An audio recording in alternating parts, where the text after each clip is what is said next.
So Hitler was so certain of victory. He sent his men to out east. He said, Geneva Conventions don't apply. Do whatever you like. So they took whatever they wanted, including the women. And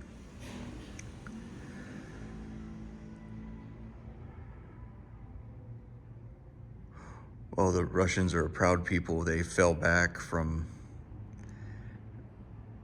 hundreds, if not thousands of miles all the way to the big turnaround was Stalingrad. The battle was so fierce and ugly there, it'd have been a lot better if a nuclear bomb had just fallen. There's specifically one corner downtown that they kept changing sides, like street gangs. Just the army kept going back and forth, just slaughter human beings for the bullets. The Russians, it was so terrifying when they brought new troops in. The new troops refused to go into Stalingrad. That's how horrifying it was. So they lined up all the troops. And that's where, you ever heard the term decimate? From the root of decimal, which means 1/10. That's how they forced the army to go into Stalingrad. They said, you'll go in and fight. Line up. Lined up the entire army and counted off each soldier. 1, 2, 3, 4, 5, 6, 7, 8, 9. Poof, 10. 1, 2, 3, 4. They decimated their own army. He says, now you go in and fight. And they say, yes, sir. That's how you got into Stalingrad. So you have to imagine what the Russians were feeling when they finally... the Russians are not known for their guile, but the shocking turnaround included 26 fake bridges around Stalingrad, so nobody knew where it was coming from. Germans woke up one morning, they're completely surrounded. And then the long march back to Berlin. Berlin is the capital of Europe, like DC is the capital of the Western Hemisphere. You want Berlin, as they said in history, you hold Germany, you hold Berlin, you hold Germany, you hold Germany, you hold Europe. That's why we had to split it with Russia. It's a great reversal of fortune. You can imagine how they felt when they got back to Berlin. Surprisingly, they were very polite when they showed up.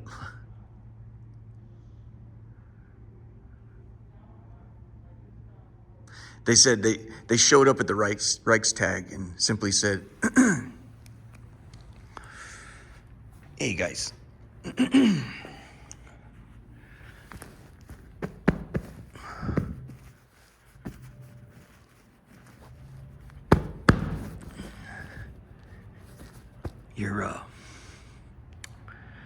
you're sitting in our chairs. That's literally what they said. You're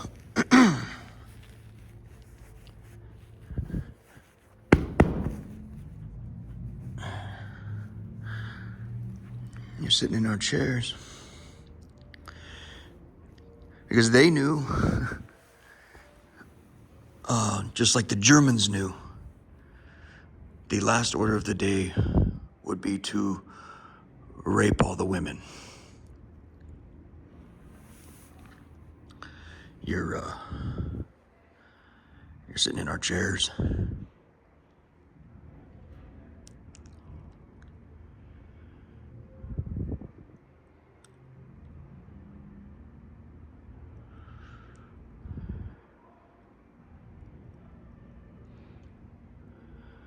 The Geneva Conventions don't apply out east.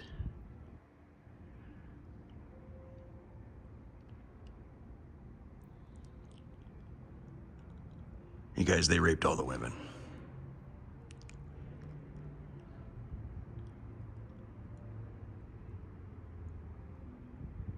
First time in church history that the Catholic diocese approved abortion. In Berlin, there were more than 240,000 abortions.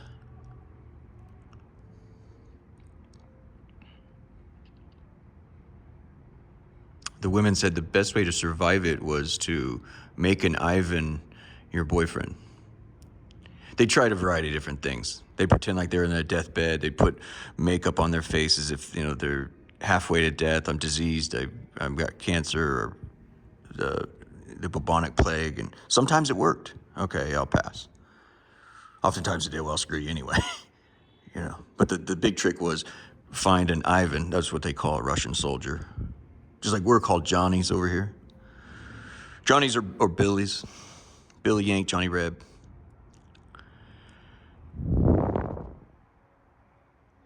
Make an Ivan your boyfriend. Then you don't have to get humped by every Russian soldier in town.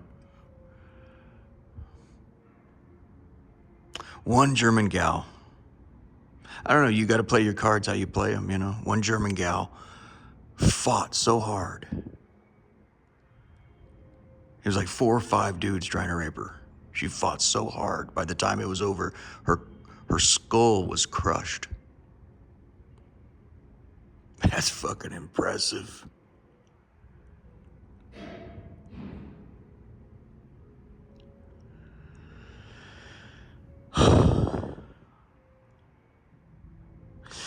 So this is the Willard.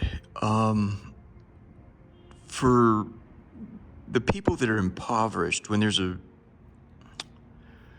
things spin out and there's a redistribution, when it turns into Indian democracy and there's a redistribution of things, when the South Side says we're not living like that anymore, and they come over, you have to.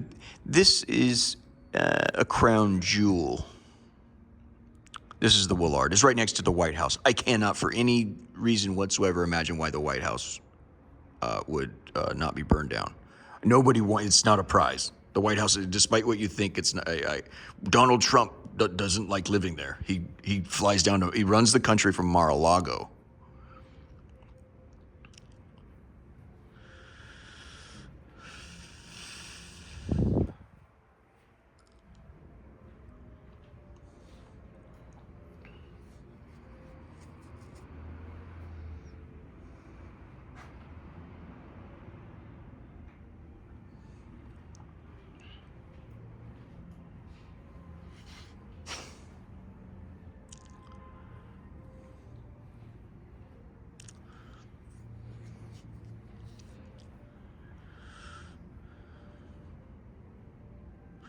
Let's give her space.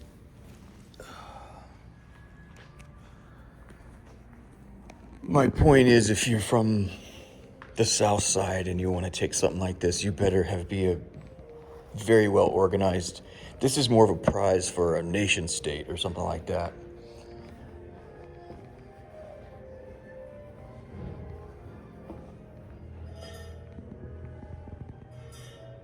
My point was that nobody's going to really want the White House. They're just going to want it knocked down. This is something. This is a prize you want. It's right next to the White House.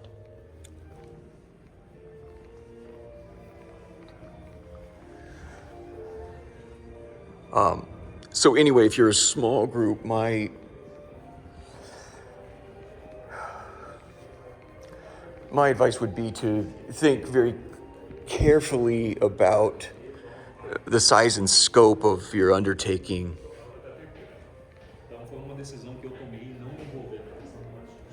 You come take this place, and it's a possibility, if not a probability, that a bigger organization will want to come in and displace you. This place keeps it real, man.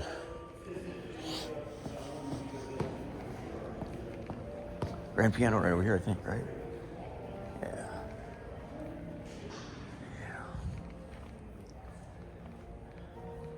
Hey, how about it? Check this guy out. Oh, it's locked.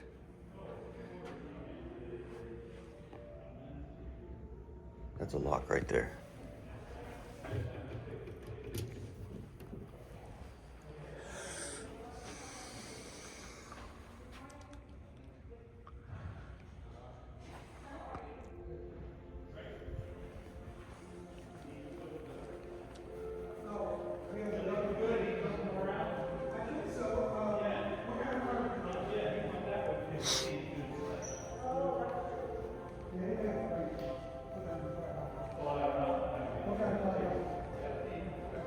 Oh, you want to take a look at the Round Robin Bar real fast? See if we can do that. It's not open yet.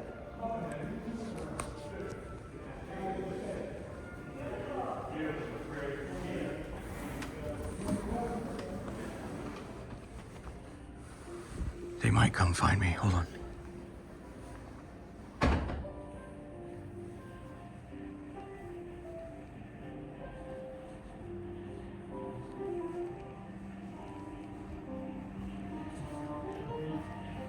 This is it. Civil War soldiers.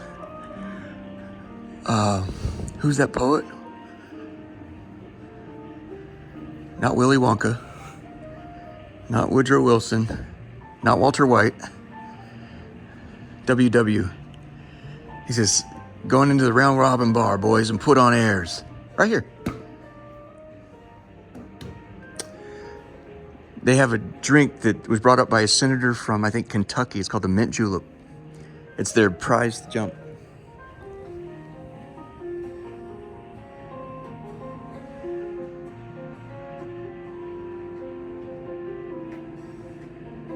You like that? Is that mahogany?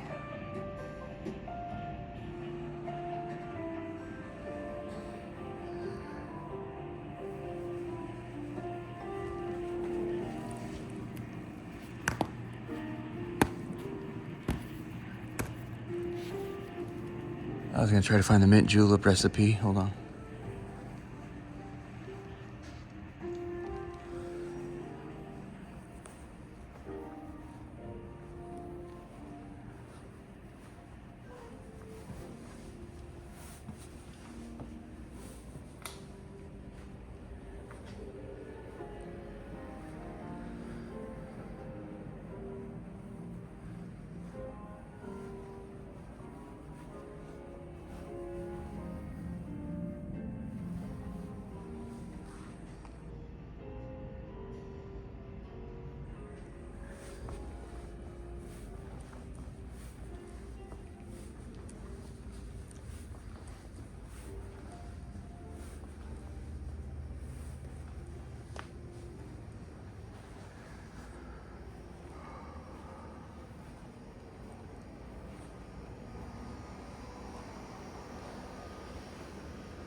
Is there somebody in there? No. We'll read it.